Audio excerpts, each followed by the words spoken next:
From the News Center, this is News Channel 8 Today. Good morning. I'm Adrienne Pedersen in for Gail. And I'm Ron Carter. Thanks so much for joining us this morning at 6 o'clock. Our top stories this morning, tragedy in Tarpon Springs. Today, the man accused of killing a police officer is going to head to court. Investigators tell us 23-year-old Marco Perea killed Officer Charles Kondek, a father of 6. And Sarasota County deputies need your help finding a gunman that opened fire at a lounge, killing 2 people. The shooting happened at K Lounge, that's on South Washington Boulevard. 2 other people were also shot and are still in the hospital right now. We're expecting them to be okay, though. Now, if you know anything about this shooting, call Crime Stoppers. The number is 941-366-TIPS. Encouraging news this morning from former NBC anchor Tom Brokaw. His cancer is in remission. The 74-year-old had been battling multiple myeloma most of this year. Doctors are optimistic that the cancer is gone. 6:01 this Monday morning. Time for a look at our forecast now with meteorologist Lee Spann. Good morning. And good morning. When you step out the door, your lawn may be wet or your driveway may be wet. We had overnight rain that's now pushed up toward the Jacksonville area. Maybe a little bit of light rain or drizzle right along the I-75 area in Manatee County right now. But the big thing you're going to notice is how warm it is. It's 67 in Tampa. Right now it's 6 in the morning. 65 in Brooksville, 68 in Bradenton. Look at I-4. If you live north of I-4, Citrus, Hernando, even parts of Pasco County, you have a 50% rain chance today. That's closer to a frontal boundary where it's a little bit more unsettled. From Pinellas, Hillsborough, and Polk County along I-4, it's a 40% rain chance and a 30% chance in places like Manatee, Sarasota, and Highlands County. So it's 6:08 in weather and traffic on the 8th. I'm going to go hour by hour through the day today because I know a lot of people have the day off from work or the week off for work and school, and they may be traveling today, and I wanted to let people know what to expect. But what can they expect on the roads? A little bit of hot spots here and there, traffic building overall, but we're still looking at a very good drive. If you're going to be leaving the house soon, going out of town, it looks pretty good. Here's a shot right near the Tampa International Airport, not seeing any delays. That's always some good news. I want to move over to the maps now because in Lutz, we still have this collision. Livingston Avenue right at Regal Drive, that has injuries involved. Now I'm going to move over to Tampa and section out these particular neighborhoods. Lake Magdalene, we've got a power outage here in the Lake Magdalene area, folks, that it's affecting about 2,000 homes are without power there. And then a little bit further to the south in the Egypt Lake area, TECO is now telling us there are 6,000 homes without power. So they're investigating, trying to find out exactly why they're having those power outages. But also, if you come upon a stop sign, that's the same situation, treated as a 4-way stop. That's a look at weather and traffic. Back to Adrienne and Rod. All right, thanks very much. It's 6:03 and happening today. An accused cop killer is heading to court. Marco Perea is charged with murdering veteran Tarpon Springs police officer Charles Kondek. News Channel 8's Melissa Beckman is live this morning in Tarpon Springs Police Department, where a memorial for this fallen officer is getting bigger and bigger by the hour. What a very sad day we're having to talk about here, Melissa. Good morning, Rod, and what a sad start to Christmas week for this small community. This morning, the man who is now accused of murdering Officer Charles Kondek is set to face a judge. And look what's happening here behind me. The memorial for this officer continues to grow. The outpouring of love and respect for the dedicated officer and father of 6. Now, this started early Sunday morning as a simple noise complaint about loud music. Investigators say 23-year-old Marco Perea came to this apartment complex looking for someone he thought snitched on him to police. Perea, who has a long criminal record and was wanted for violating probation, told a witness he felt like a caged rat. He can be a caged rat in prison because that's where he belongs. But he didn't have to take a cop's life to put this guy back in prison. He should never have been on the streets to begin with. Perea is accused of shooting Officer Kondek above his bulletproof vest and then running him over as he sped off. Kondek died at the hospital. Perea got into a car accident moments after the shooting at the Sponge Docks, and that's where his life as a free man likely ended. Well, back here live, a pair of paramedics just stopped by to pay respects for Kondek. Perea is now charged with first-degree murder, and of course we will be in court today as he makes his first appearance before a judge. And as soon as funeral arrangements are made for the man who spent so many years protecting this community on the midnight shift, we'll let you know. Rod. All right, Melissa, thanks very much for that live report. 8 on your side is sifting through the suspect's record this morning. 23-year-old Marco Perea has had several run-ins with the cops. So here's what we know about him. He's been in and out of jail since he was 18 years old. His first arrest came for an invalid license, then several other arrests for drugs. He got out of prison just in March of this year, and he was set to be on probation until 2017. Our Chip Ozowski asked him why he shot and killed Officer Charles Condek. And listen to this. He didn't. Marco, why did you kill that officer? Do you have anything to say for yourself? I apologize to the family. That was not my intention. You apologize? Yes. Yeah, you just heard an apology. As Melissa reported, Perea will be in court at 1:30 this afternoon. Of course, we will have a crew there and keep you updated. Now, we spoke with several neighbors who heard the commotion leading up to the shooting death and after. One neighbor says that Perea was banging on their door before that officer was shot. They say he was looking for a person who may have called the police on him recently. They say they never, ever expected anything like this to happen. I mean, he was more like just an acquaintance, but still, like, he never was like somebody we thought that would, you know, harm us. But like somebody when they're in that kind of state of mind, you don't know. I mean, and last night it could have been me, it could have been my father-in-law, it could have been anybody. And unfortunately, you know, it was the officer that got killed, you know. A lot of people have been sharing thoughts and prayers for the officer's family on our Facebook page. You can do that as well by searching WFLA on Facebook. Also, we've added and shared a page called Lights On for Officer Charles Condek. They are asking people to keep a blue porch lamp vigil in recognition of his service and his sacrifice. And of course, we will continue to follow any developments on the tragedy in Tarpon. You can always find the latest updates on our free News Channel 8 app and on WFLA.com. 6:07 this Monday morning. A group of football fans recovering after being struck by lightning leaving the Bucs game. The lightning actually struck a parking lot right outside of Ray J, and 7 people had to be taken to the hospital. News Channel 8's John Rogers talked to fans who simply could not believe what they were seeing. A group of fans walked back to their cars in lot 14 and witnessed a shocking sight.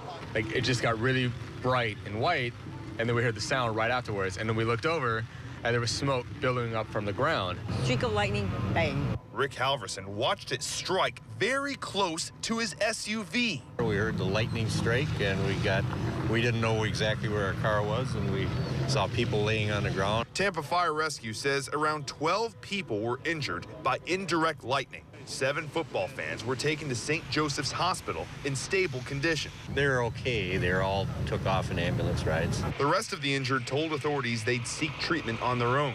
Thankfully, there were no fatalities. As for Halverson, his SUV didn't fare well. The sunroof is shattered, and there's damage to the exterior, so the SUV had to be towed away. Despite the scary situation, he still has a good attitude. We should have lost the game, I think. I don't know. I'm from Wisconsin. That was John Rogers reporting. St. Joseph's Hospital could not give us an update on the fans who were injured, just that they're all being evaluated. All right, it's 6:08, time for weather and traffic on the 8s. And wow, that's some scary business right there. It really is. I mean, we're so lucky it didn't strike someone directly and that everyone seems to be okay this morning. We do have some light rain happening right now, and I would grab the umbrella before you go out the door, even though it's not raining right now. You can see down in Manatee and Sarasota County, just some light rain. As you head hour by hour through the day, it's going to remain cloudy and humid. 68 degrees, warm at 8 o'clock this morning. I mean, by noon, it's 75, 77 degrees at 3 p.m. And a passing shower is possible really at any point during the day. And it's warm well after sunset, too. I mean, it's 70 degrees still at 7 p.m.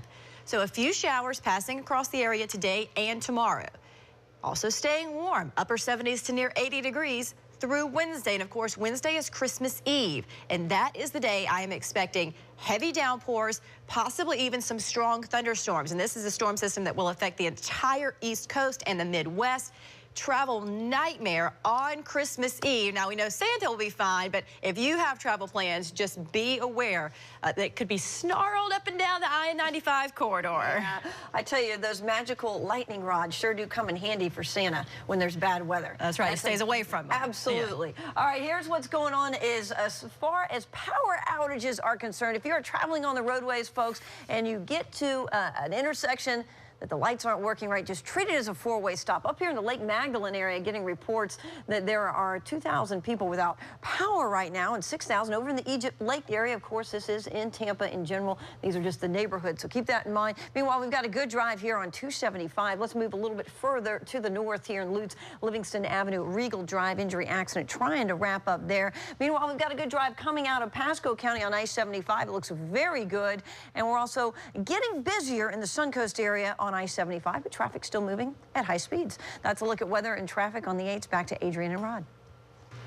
All right, Leslie, well, we have some good news for travelers, and we'll never get tired of telling you this, and you'll probably never get tired of hearing it. Gas prices are falling again. The national average for a gallon of regular fell another 25 cents in the past 2 weeks to $2.47 a gallon.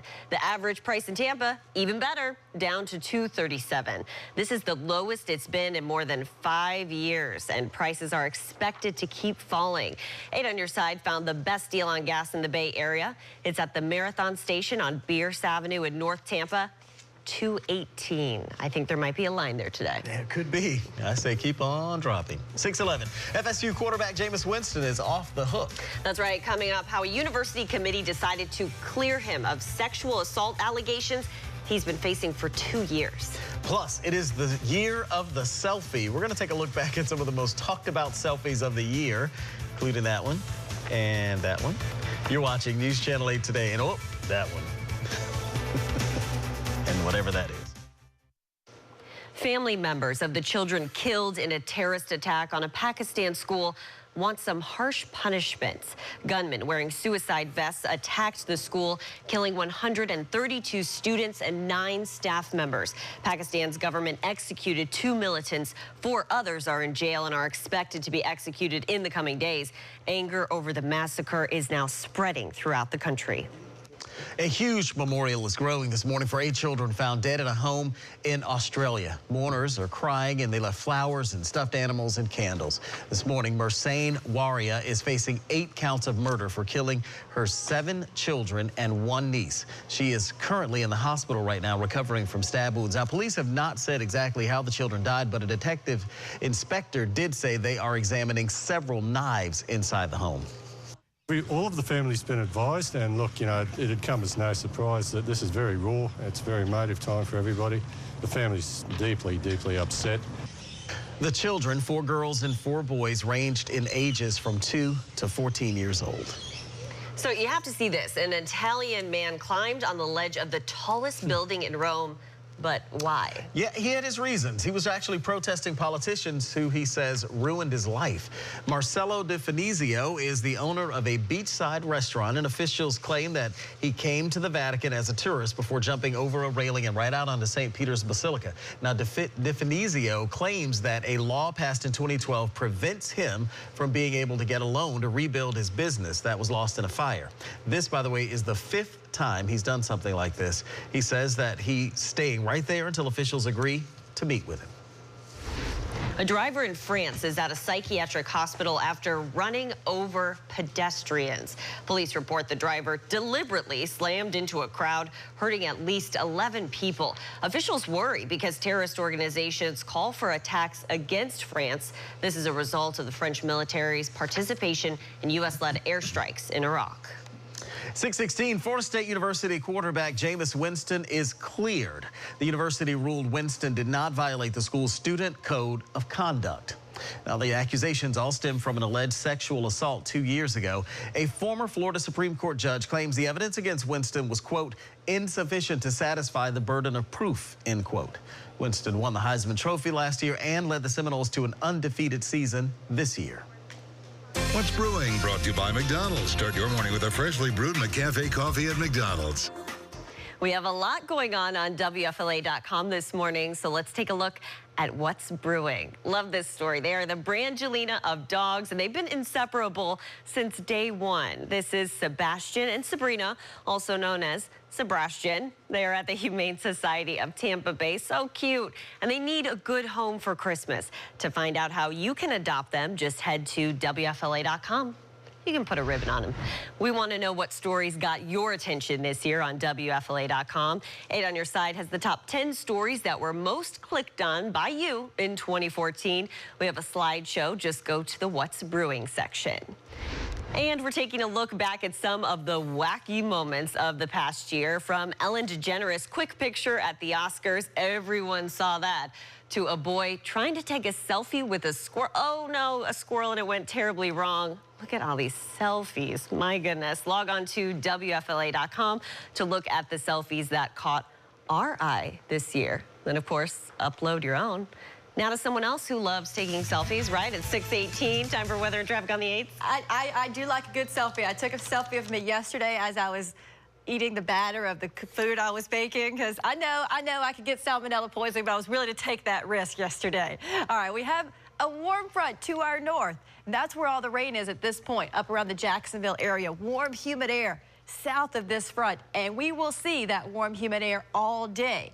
Closer to where that stationary front is, though, is going to be our best rain chance throughout the day. 68 degrees at 8 a.m. So north of I-4, a little higher rain chance, but generally just cloudy and muggy. 75 degrees at noon, 77 degrees at 3 p.m. At any point, a passing shower. And Dora in Inverness had very heavy rain at her house overnight. It's dry now, but warm at 64. So here is this long-range forecast, because I know a lot of people have a lot of plans between now and Christmas. Well, the stationary front is going to start lifting back north as a warm front. That's why we see passing clouds, but warm, humid conditions and a couple of showers today and tomorrow. Not a huge rain chance even tomorrow. And come Wednesday morning, Christmas Eve morning, we're relatively dry, but during the day on Christmas Eve, not only could we see showers and thunderstorms, but rain all the way up the I-95 corridor with snowfall in behind it in the Midwest. It is going to be a travel nightmare on Christmas Eve.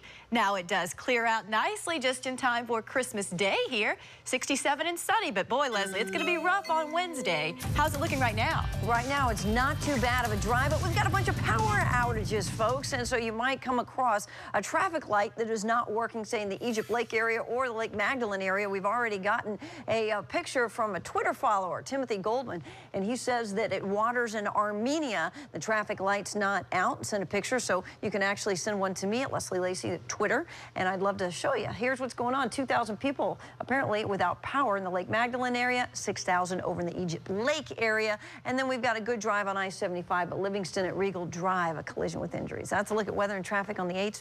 Back to Adrian and Rod. All right, thanks. We have a great follow-up for you this morning. Last August, we told you about a 7-year-old Tampa boy accidentally shot by his grandmother who thought he was a burglar.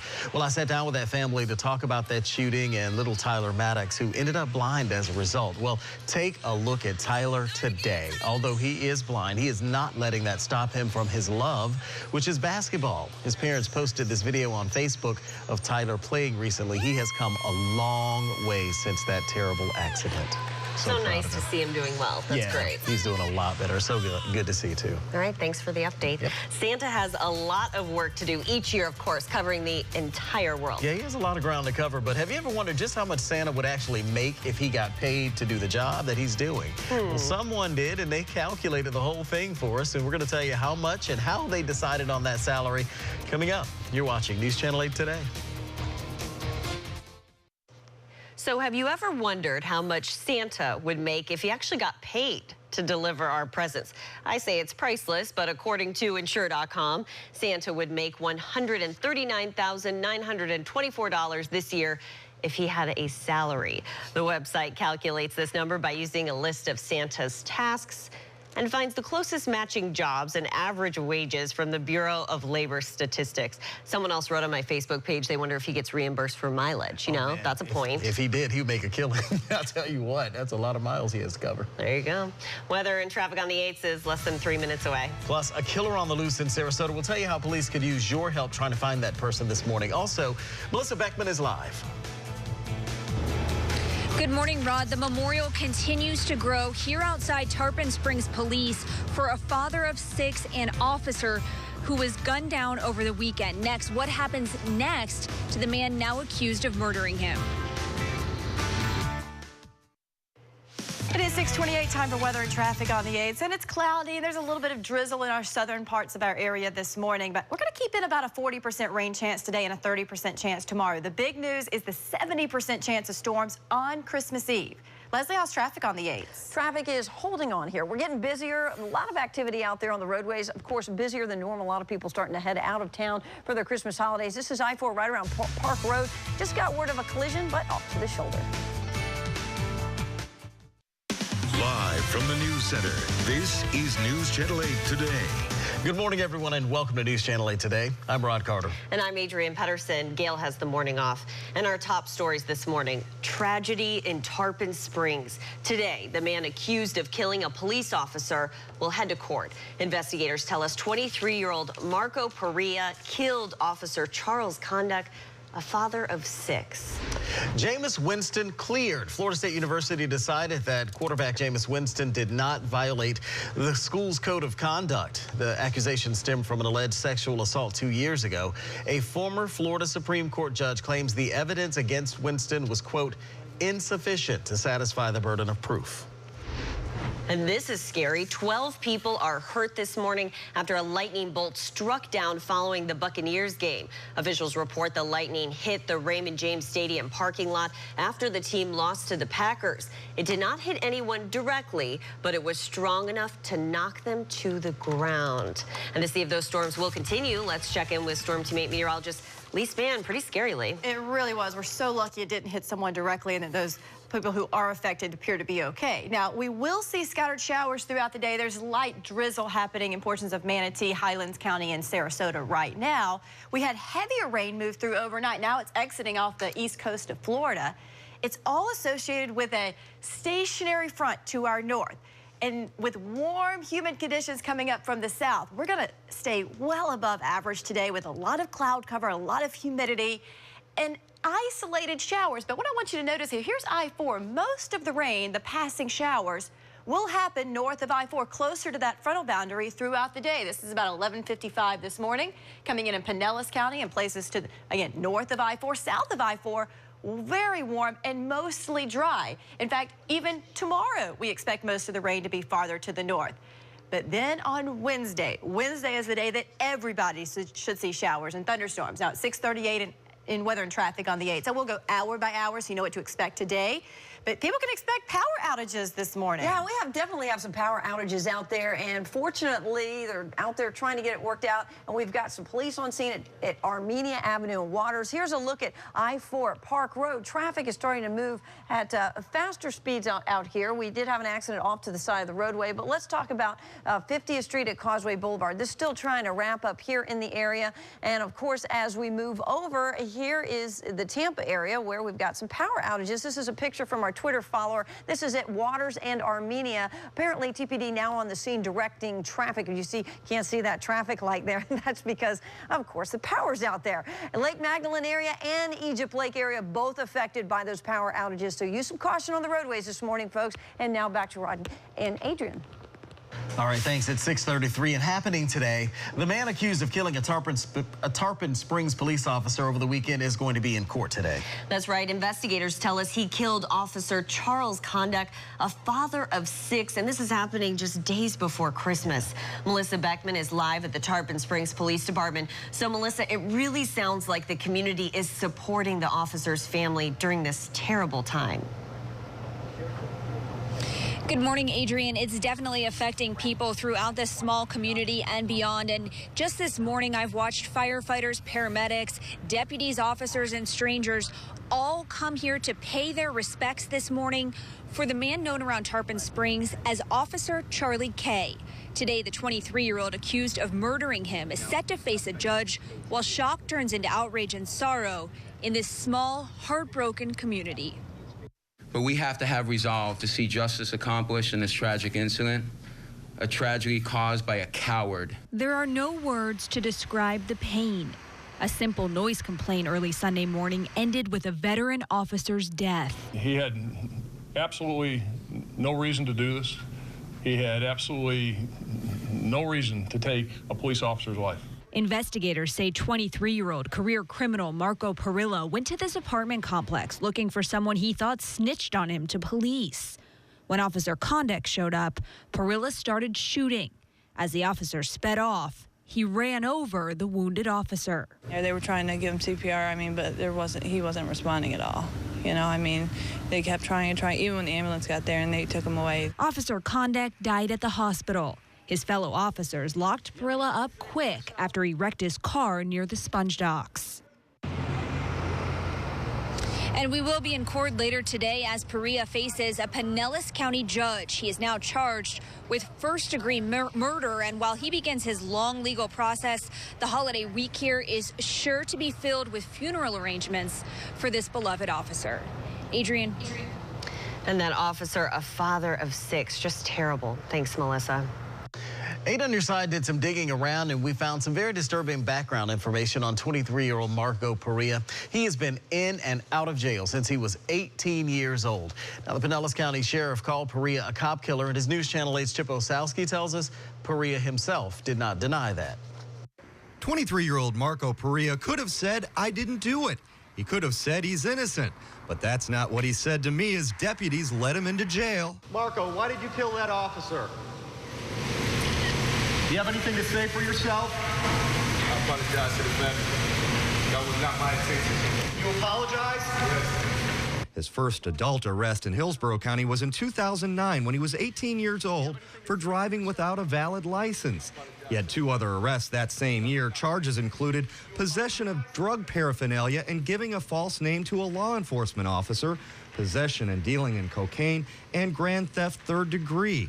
In 2010, cops put the cuffs on Parilla for trafficking in illegal drugs, possession of cannabis, and possession of paraphernalia. In 2011, a judge sentenced him to Florida State Prison. But none of those arrests point to a violent nature. Corrections officers released him from state prison in March of this year, and he was on probation until 2017. The Department of Corrections website lists him as an absconder, which means law enforcement officers were looking for him, and he was going to be headed back to jail. Pinellas Sheriff Bob Gualtieri calls Parilla a violent, dangerous criminal. It's obvious that as soon as he saw the cop, he made a decision. And not that he fired 1 round, not that he fired 2 rounds, he unloaded this gun, and he fired 7 rounds. I'm Chip Osowski, News Channel 8. A lot of people have been sharing their prayers and thoughts for the officer's family on our Facebook page. If you'd like to do that as well, just search WFLA on Facebook. Also, we've shared another page. It's called Lights On for Officer Charles Condek. They're asking people to keep a blue porch lamp vigil in recognition of his service and his sacrifice. This morning, we're learning more about the man who shot and killed 2 New York City police officers. So here's what we know. 28-year-old Ismail Brinsley first shot his ex-girlfriend in suburban Baltimore. Then he headed for New York City, where he killed the officers and then himself. Brinsley posted online that he would shoot 2, quote, pigs in retaliation for the police chokehold death of Eric Garner. Garner's widow spoke out against the murders. I just want to express my condolences and heartfelt sadness for these 2 officers and their family. I know what they're going through to lose a loved one right before the holidays, and everything is so sad. Brinsley's ex-girlfriend is in the hospital this morning in critical condition. It's 6:38. Time to head over to weather and traffic on the 8s. Hi, Lee. And good morning. And you're waking up today. You had overnight rain, so your ground may be wet, but there's not a lot of rain coming down right now. What you're going to notice is how warm it is, 68 degrees at 8 a.m. Cloudier skies, high humidity, and passing showers are possible throughout the day. 75 degrees at noon, 77 around 2, 3 o'clock today, just well above average, and that humidity is certainly high as well. Now, as far as rainfall totals, between now and about mid-morning, light rain, maybe some drizzle, 0.2 inches of rain between now and 11 a.m. in St. Petersburg. So like I said, not a lot of rain. As we head into the afternoon, north of I-4, that's where it'll start picking up more consistent on and off showers. And by tomorrow morning, places like Crystal River and Inverness could be close to an inch of rain. So we're calling it a 40% rain chance today, but it's much less south of I-4. Tomorrow, there's a 30% rain chance, still warm and humid. But Wednesday is a 70% chance of showers and thunderstorms on Christmas Eve. It could be a travel nightmare before we dry out for Christmas Day. But at least right now there's no rain, so if anybody's getting an early start on their roadways, yeah, we'll take it. We'll take anything good out there because it's definitely getting busier. Of course, you've still got people going to work, but a lot of people have taken early. You know, they've taken off early, excuse me, to go ahead and head out of town. Here's what's going on right now in Tampa, folks. We do have a collision. This one pretty new. I want you to be aware of this southbound Memorial Highway. It's right at the ramp to northbound 275. We're seeing a little bit of a slowdown. Let's take a live look. You can see everything's sort of off to the left there, but traffic's still using a bit of caution as you come around that ramp. It's not very busy yet, but I'm seeing more vehicles on the roadway than usual for this Monday morning. Let's go ahead and go back to the maps now. We've also got some power outages that might be affecting your drive and your traffic lights in the area. Lake Magdalene and also the Egypt Lake area, some power outages reported there. So whenever you come to a traffic light that's not working correctly, just treat it as a four-way stop. That's the safest way to get through. That's a look at weather and traffic on the 8s. Back to Adrian and Rod. All right, thanks so much. At 6:40, Sarasota County deputies need your help this morning finding a gunman that opened fire in a lounge, killing 2 people. That shooting happened at K Lounge on South Washington Boulevard. 2 other people were also shot. They're still in the hospital this morning. They are expected to survive. Now, if you know anything about this shooting at all, call Crime Stoppers at 941-366-TIPS. It's 6:40 on this Monday morning. Whooping cough is spreading across California to a dangerous level. That's right. The likelihood it could make its way to Florida. We'll have more on that. Then President Obama is working to figure out if the hacking into Sony was terrorism, how this could affect the U.S. relationship with North Korea. And then still looking for a few more gift ideas for the children. Well, we're going to show you some of the new hot toys that may be perfect for them. You're watching News Channel 8 today, this Monday morning. In a developing story, President Obama reveals he is still considering how to retaliate against North Korea for hacking into Sony. We've been hearing a lot about this lately. The president says his administration will review whether the cyber attack is actually considered state-sponsored terrorism. That designation would mean even tougher economic and trade sanctions against North Korea. Still, though, President Obama is being careful with how he describes the hacking. No, I don't think it was an act of war. I think it was an act of cyber vandalism that was very costly, very expensive. It's more than vandalism. It's a new form of warfare that we're involved in, and we need to react and react vigorously. That's the debate. Sony still plans to release the movie that sparked all of this. Of course, we're talking about the interview. That will likely be released on DVD, but you can expect it at a higher price. Now, some encouraging news from former NBC anchor Tom Brokaw. His cancer is in remission. So glad to hear that. The 74-year-old has been battling multiple myeloma most of the year. Doctors are optimistic that the cancer is gone. Heavyweight champion Muhammad Ali is still in the hospital this morning as well with a slight case of pneumonia. Here's the deal. The boxing legend who suffers from Parkinson's disease was admitted after showing early signs of the illness. The 72-year-old's family reveals he is in stable condition this morning and is expected to make a quick recovery. 6:45. Doctors in California are fighting the worst case of whooping cough, an outbreak in 7 decades. That's right. And now they're concerned it could spread to some other states. So here's what you need to know. Close to 10,000 cases have been reported in California just this year. Doctors say there is no predicting where it could go next, but it could turn up anywhere and cause a substantial outbreak. Doctors advise getting vaccinated. Happening today, UPS is expected to have its busiest day of the year. The company is predicting it's going to deliver more than 34 million packages. In October, UPS hired up to 95,000 seasonal workers. Last year, the company had to hire an additional 30,000 people to keep up with all of the orders.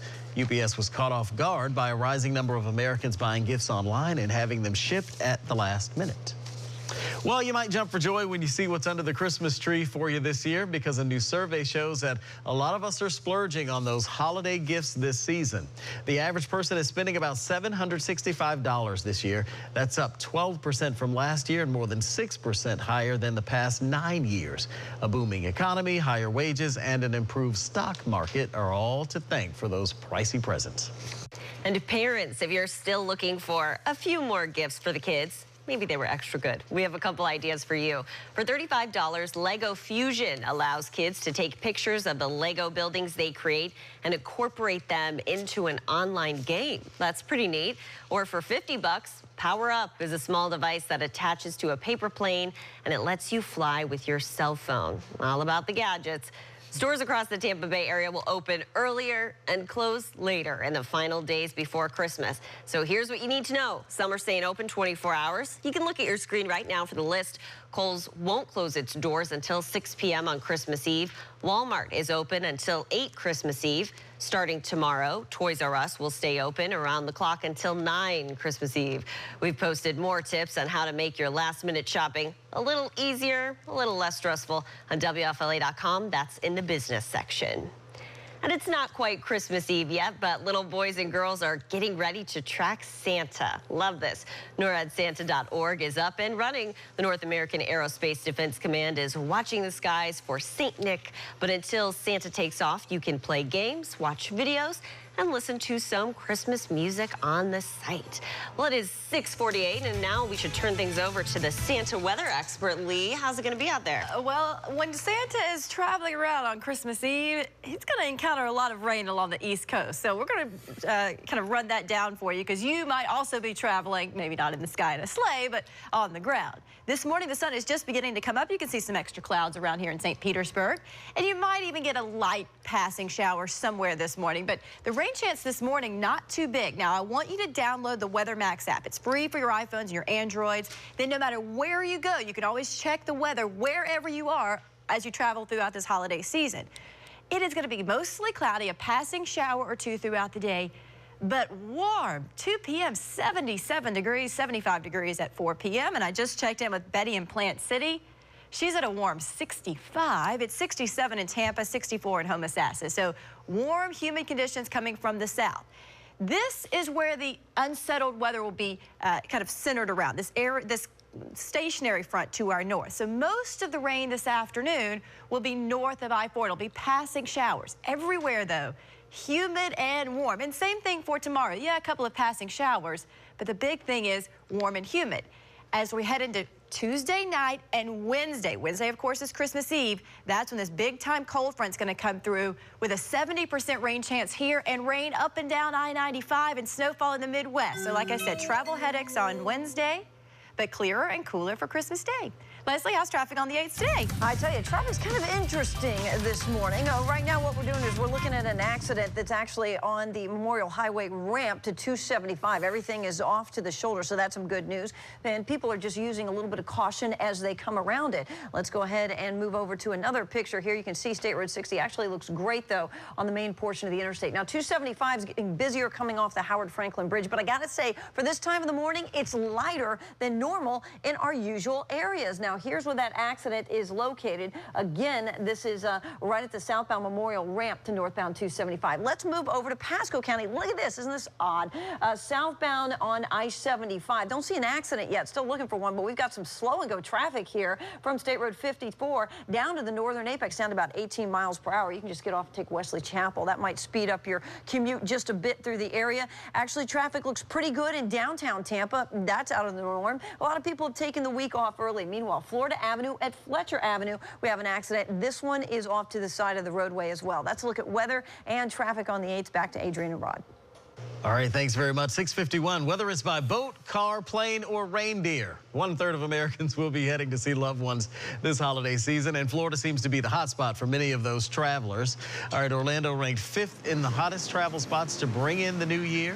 Not surprisingly, New York actually ranks #1 for people who are going to be celebrating New Year's Eve. And that's because there's a lot of people who go to New York to celebrate New Year's Eve. It is the hot spot in the country. Which means I would want to stay in Florida. Exactly. Anywhere other than in that crowd of people.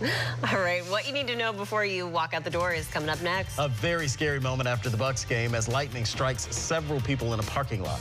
Yeah, that and another dismal loss for the Bucs, where this loss positions the Bucs to pick in next year's NFL draft. That's maybe the only good news about losing. You're watching News Channel 8 today. 6:55, we have what you need to know before you head out the door this morning. That's right. Sad story. A Tarpon Springs police officer shot and killed. Today, the man arrested for killing him will head to court. Melissa Beckman is live where a memorial for the officer keeps growing. Melissa. Good morning, Adrian. Now, this community is starting off Christmas week with so much sorrow. Today, as you just mentioned, the man accused of murdering Officer Charles Condek is set to face a judge. And behind me here at the Tarpon Springs Police Department, the outpouring of love and respect for this dedicated officer and father of 6 continues to grow. It started early Sunday morning as a simple noise complaint about loud music. Investigators say 23-year-old Marco Perea came to this apartment complex looking for someone he thought snitched on him to police. Perea, who has a long criminal record and was wanted for violating probation, is accused of shooting Officer Condek above his bulletproof vest and then running him over as he sped off. We will be in court today as Perea makes his first appearance on first-degree murder charges. For now, reporting live in Tarpon Springs, Melissa Beckman, News Channel 8. All right, Melissa, thanks. Sarasota County deputies need your help this morning finding a gunman that opened fire at a lounge, killing 2 people. The shooting happened at K Lounge on South Washington Boulevard. 2 other people were also shot. They're still in the hospital this morning. They are expected to survive.